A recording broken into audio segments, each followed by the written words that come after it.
صلی اللہ علیہ وسلم نے فرمایا کسی آدمی کے نماز اور روزے سے متاثر نہ ہونا، پہلے دیکھ لینا کہ وہ امانت دار ہے کہ نہیں۔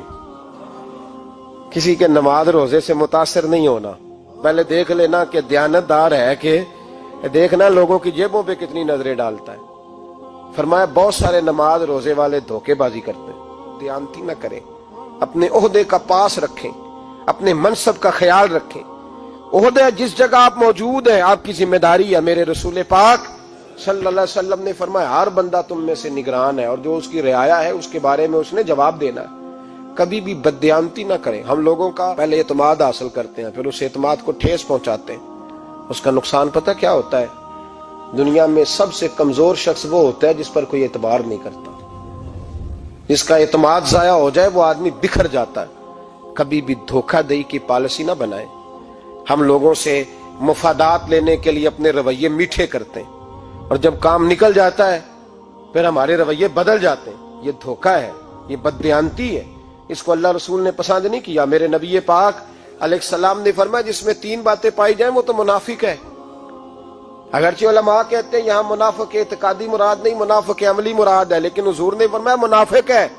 یا رسول اللہ کون؟ فرمایا وہ بندہ جب بات کرے تو جھوٹ بولے، جب وعدہ کرے تو مخالفت کرے، جب امانت رکھی جائے تو بددیانتی کرے، یہ تو بندہ منافق ہے۔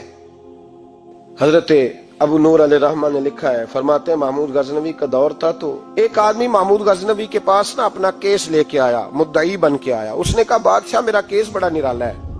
بادشاہ سلامت نے کہا وہ کس طرح؟ کہنے لگا یہ میرے پاس ایک تھیلی ہے، میں نہ سفر پہ جانے لگا تو یہ تھیلی پوری ہیروں کی بھری ہوئی، فلاں علاقے کے جو قاضی صاحب ہے نا، میں جاتی دفعہ میں کہیں سفر پہ جا رہا تھا تو میں ان کے پاس چھوڑ گیا کہ راستہ لمبا ہے، کہیں کوئی مجھ سے چھین نہ لے، ہیروں کی بھری ہوئی تھی۔ کچھ دنوں کے بعد میں واپس آیا ہوں، قاضی صاحب نے مجھے تھیلی واپس کی ہے تو اس میں ہیروں کی بجائے کھوٹے سکے نکلے۔ اب میں نے قاضی صاحب سے کہا ہے تو قاضی صاحب تو میرے گریبان تک آتے ہیں، وہ کہتے ہیں بتا کہیں سے پھٹی ہے، کھلی ہے؟ وہ جس طرح ٹانکے لگا کے تو نے سی تھی اسی طرح لگے ہوئے ہیں کہ نہیں؟ تو حضور لگے بھی بالکل اسی طرح ہے، نہ پھٹی ہے نہ کھلی ہے۔ اب میں لٹ گیا ہوں، میری کل عمر کی کمائی ضائع ہو گئی، کھوٹے سکے کہاں اور ہیرے کہاں؟ تو مہربانی کریں، اور آپ کی بارگاہ میں اللہ رسول کے نام پر حلف دیتا ہوں کہ میں ہوں بالکل سچا۔ محمود غزنوی کہنے لگے تو جا، تھیلی چھوڑ جا، اور جب میں تجھے بلاؤں گا پھر دوبارہ آنا۔ وہ شخص چلا گیا۔ محمود غزنوی اٹھے، دربار برخاست کیا، لوگوں سے کہنے لگے چلے جاؤ میں 3 دن کے لیے سیر کرنے جا رہا ہوں، 3 دن کے بعد لوٹوں گا۔ اکیلے جب رہ گئے نا محمود دربار میں تو محبوب نے چھری منگائی۔ وہ جس تخت پہ بیٹھتے تھے وہاں گدا بچھا ہوا تھا، یہ گدا پڑا ہے نا، گدا بچھا ہوا تھا۔ محمود نے چھری کے ساتھ اس کو پھاڑ ڈالا اور چھری جیب میں رکھی نکل گئے۔ کہنے لگے میرے بعد کوئی میرے دربار والے احاطے میں داخل نہ ہو۔ محمود چلے گئے۔ اب وہ صفائی کرنے والا جب آیا نا، اس نے آ کے دیکھا تو گدا تو پھٹا ہوا ہے۔ اس نے شور ڈال دیا، پہرے دار بھی آ گئے، فلاں صاحب بھی آ گئے، فلاں صاحب۔ اس نے کہا او خدا کے بندو، اس کا گدا پھٹ گیا ہے، وہ تو مار ڈالے گا۔ اس نے کہا تھا سوائے صفائی اور نگرانی والے کے دوسرا آئے کوئی نہ، اور یہاں آیا بھی کوئی نہیں، پہلے دن ہی پھٹا ہوا ہے تو لٹکا دے گا سب کو، کیا کریں؟ شور ہو گیا، سارے دربار کے ملازمین اکٹھے ہو گئے۔ ایک بندہ بولا، کہنے لگا فکر نہ کرو، میں کیسے بندے کو جانتا ہوں، اس طرح سیے گا کہ جس نے پھاڑا ہوگا اسے بھی پتہ نہیں چلے گا کہاں سے پھٹا تھا، ایسا بہترین رفو کرے گا کہ پتہ بھی۔ اس نے کہا یار ہم سارے 1 مہینے کی تنخواہ دیتے ہیں، تو بندہ بلا۔ وہ بلا لیا اس کو، اس کا نام محمد رفو گر تھا۔ وہ آیا، اس کو گدا دکھایا، اس کا یار اس طرح سینہ پتہ نہ چلے۔ اس نے کہا فکر ہی نہ کرو، میں بڑا کاریگر ہوں۔ بڑے بڑے کاریگر لوگ نہیں ہمارے ملک میں پائے جاتے، کوئی نشان چھوڑتے ہیں پیچھے؟ بڑے کاریگر کا پیسے ہونے چاہیے، بڑے بڑے کاریگر بندے۔ آپ یقین کریں ایسا فلسفہ، یہ عمرہ عبادت ہے نا، سرکار دو عالم صلی اللہ علیہ وسلم کی بارگاہ کی حاضری بڑی نعمت ہے نا۔ تو سعودی گورنمنٹ نے پابندی لگا دی، خیر ان کی بھی زیادتی ہے، اس طرح کی پابندیاں شریعت اسلامیہ میں جائز نہیں۔ اللہ کے گھر مسلمان جب چاہے جا سکتا ہے، لیکن وہ کہتے ہیں جی 2000 ریال دے جس نے 2 سال بعد بھی آنا ہے۔ انہوں نے پابندی لگائی تو ہمارے ایجنٹوں نے بھی کئی خاص ٹریننگ حاصل کی ہوئی ہے، پتہ نہیں کہاں سے سیکھ کے آئے، انہوں نے بھی رستہ نکال لیا۔ ایک صاحب سے میں نے کہا کہ جناب وہ 2000 ریال لگ گیا تو کیا کرنا ہے؟ کہنے کوئی مسئلہ نہیں، پاسپورٹ نواں بنوا لو، گنجائش ہے۔ یعنی ہر شے کا حل ہے. تو میں نے کہا یار اب عمرہ کرنے جاتے وقت بھی بندہ دھوکہ دے کے جائے, اللہ کے گھر جاتے وقت بھی اس طرح کی حرکت کرے, کیا حال ہو گیا. ہر چیز کا لوگوں نے حل نکال لیا, ہر چیز کا لوگوں نے سٹائل بنا لی. ایسا نہ کریں, یہ درست نہیں. احمد رفوگر کہنے لگا اس طرح سیوں گا کہ پھاڑنے والے کو بھی پتہ نہیں. ان کا پیسے لے یار تو سی دے. اس نے سی دی, اگلے شام ہی لا کے بچھا دیا گدا. تیسرے دن بادشاہ سلامت آئے, آ کے پہلی نظر گدے پہ ڈالی. اس نے بلایا سب ملازمین کو, کہا کس نے سیا ہے؟ کہا جناب کیا ہوا؟ کہا یہ پھٹا ہوا تھا. کس نے؟ کہا نہیں پھٹا ہی نہیں. وہ کہنے لگے بنو بات, میں خود پھاڑ کے گیا تھا. تو بتاؤ صحیح سیا کس نے ہے؟ کہا جناب آپ پھاڑ کے گئے تھے تو بتایا کیوں نہیں؟ فرمانے لگے اسی لیے تو بتایا نہیں تھا کہ تم خود تحقیق کر لو. بلاؤ بتاؤ سیا کس نے. تو بلا لیا, احمد رفوگر آ گیا. اس کو جب بلا کے سامنے بادشاہ کھڑا کیا, کہا بھئی تو نے سیا ہے؟ کہنے لگا حضور آپ کے سارے ملازم کٹھے ہو کے آئے تھے, میری غلطی کوئی نہیں. کہا نہیں یار تو بڑا کاریگر ہے, میں نے اپنے ہاتھ سے پھاڑا تھا پر مجھے بھی نہیں پتا چل رہا کہاں سے پھٹا تھا. اچھا یہ بتا یہ تھیلی جو ہے یہ بھی تو نے سی تھی؟ اس نے کہا جی آپ کے خادم کا ہی کارنامہ ہے. وہ فلانے علاقے کے قاضی صاحب آئے تھے, اس میں سے ہیرے نکال کے تو کھوٹے سکے بھرے تھے, تو مجھے بھی تھوڑا سا حصہ ملا تھا. محمود نے سارے گواہ بھی اکٹھے کر لیے, ثبوت بھی اکٹھے کر لیے.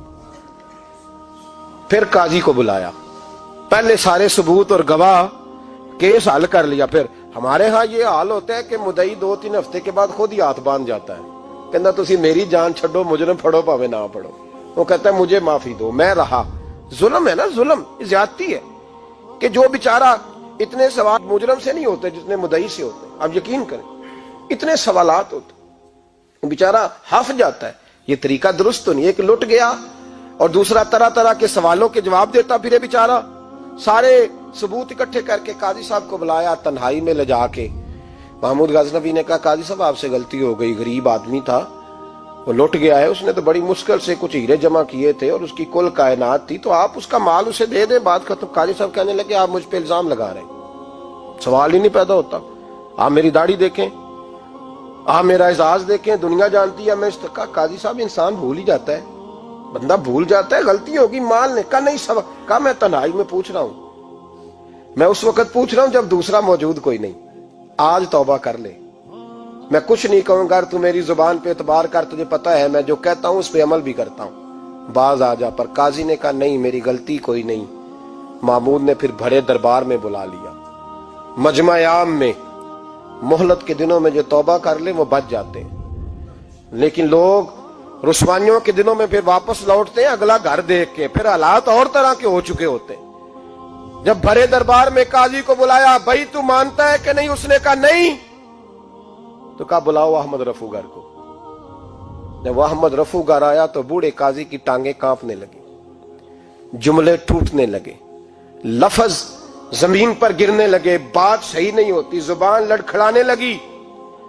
محمود کہنے لگے قاضی میں نے تجھے کہا تھا وہاں مان جا بات, اب بڑے دربار میں بول.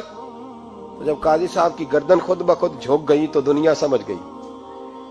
کہا نکل جا میرے دربار سے. محمود بولے نکل جا, اتنی تجھے عزت دی, اتنی بڑی تنخواہ دی, قاضی بنایا, اور یہ تھوڑی سی رقم کے لیے, تھوڑی سی رقم کے لیے تو بددیانت ہو گیا, چل چلا جا, نکل. قاضی دربار سے نکلا تو لوگ لعنتیں برسانے لگے.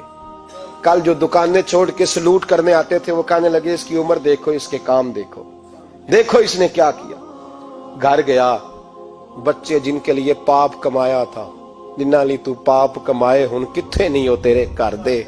وہ بچے کہنے لگے ابا جی ہم تو سکول مدرسہ جانے کے قابل نہیں رہے, امید تھی کہ بیوی ساتھ دے گی. وہ کہنے لگی میں میکے کیسے جاؤں گی, گلی کی عورتیں طرح طرح کی باتیں بناتی ہیں. او بھائی کامیابیوں کے بڑے سربراہ ہوتے ہیں, کوئی کامیاب ہو جائے تو سارے کہتے ہیں میری سپورٹ سے ہوا ہے. ناکامیاں ہمیشہ یتیم ہوتی ہیں, ناکامیوں کا کوئی سربراہ نہیں ہوتا. جب تک تو قاضی تھا تو بڑے بات تھی, ہر بندہ کہتا تھا رشتہ دار ہے. رسوائی ہو گئی تو وہ تیری آنکھ ہو یا سنگ ملامت کی چبھن, کون پہنچا ہے میرے درد کی گہرائی تک. دور شہرت میں تو یاروں نے کیا یاد بہت, ساتھ آیا نہ کوئی کوچے رسوائی تک. اور میاں صاحب کہنے لگے ساری عمر ہی آٹا گد ہے, میں لکھاں کیتے نہیں پیڑے, اب وقت آیا ہی تے محمد بخشا کوئی نہیں ہوں بیٹھا نیڑے. حالات ہی بدل گئے. قاضی خاموشی سے اندر چلا گیا, اپنی رسوائی سمیٹ کے بستر پہ لیٹا، نہ روٹی کی بھوک لگی، نہ پانی کی پیاس لگی، نہ نیند آئی، ساری رات تڑپتا رہا۔ سویرے گھر والوں نے دروازہ کھولا تو روح پرواز کر گئی تھی، دنیا چھوڑ گیا۔ حضرت ابو نور علیہ رحمہ بولے، فرمانے لگے یاد رکھو کبھی بددیانتی نہ کرنا، کبھی۔ یہ تو محمود غزنوی کی عدالت تھی، قیامت میں رب کریم کی عدالت لگے گی۔ اور فرمایا وہاں تو گواہی دینے والا احمد رفو گر تھا، قیامت میں تو تمہارے اپنے ہاتھ پیر گواہیاں دیں گے، ہمارا اپنا وجود گواہی دے گا۔ اور فرمایا یہاں تو لانتے دنیا دار برساتے تھے، وہاں فرشتے ہوں گے۔ اور قاضی کو تو موت آ گئی تھی، قیامت میں تو دوبارہ موت بھی کوئی نہیں آئے گی، وہاں تو رہنا ہے اور سہنا ہے۔ بددیانتی معاشرے میں، اتنی بددیانتی ہر جگہ۔ اس معاشرے کا بھی کچھ بنے گا جہاں دوائی بھی خالص نہ ملے، جہاں دوائی میں بھی بددیانتی ہو۔ لوگ اپنے بچے کو آکسفورڈ یونیورسٹی میں پڑھانے کے لیے غریبوں کے بچوں کے رگوں میں جو دوائی اتارے وہ بھی 2 نمبر۔ اتنا بڑا بھی کو بددیانت معاشرہ ہوتا ہے کہ لوگ یہاں تک دھندا کریں، یہاں تک کہ لوگ لوگوں کی زندگیوں سے کھیل جائیں اور ہمیں احساس تک نہ ہو کہ کوئی مر جائے گا، کوئی ڈوب جائے گا، کیا بنے گا۔ اور جس نے وہ اپنی رجسٹر کی دوائی کی، اس نے 2-4 لاکھ روپیہ لیا اور اس نے یہ نہیں سوچا کتنے انسان میری وجہ سے مریں گے۔ قتل صرف یہ تو نہیں ہوتا گولی مار کے مار دینا، لوگوں کی زندگیوں سے لوگ کھیل جاتے ہیں، لوگ تباہی کر جاتے ہیں، لیکن بددیانتی سے باز نہیں آتے۔ میرے رسول پاک علیہ السلام کے غلاموں، نبی پاک صلی اللہ علیہ وسلم نے ذرا سی بددیانتی، اور صحابہ کا یہ مزاج تھا، اتنی سی بھی کبھی ان سے غلطی ہوتی تو تڑپ